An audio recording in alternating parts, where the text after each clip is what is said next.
কালই তোমার জীবনের শেষ দিন। স্বপ্নে এ কথা শুনে মাঝরাতে আঁতকে উঠলেন মৃত্যু পথযাত্রী এক ধনী ব্যক্তি।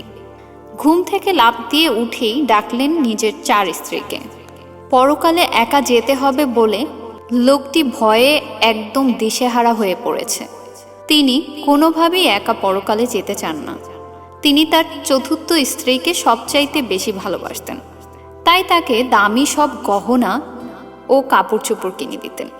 তাই সবার প্রথমে তাকে জিজ্ঞেস করলেন, তুমি কি আমার সাথে মরতে রাজি আছো?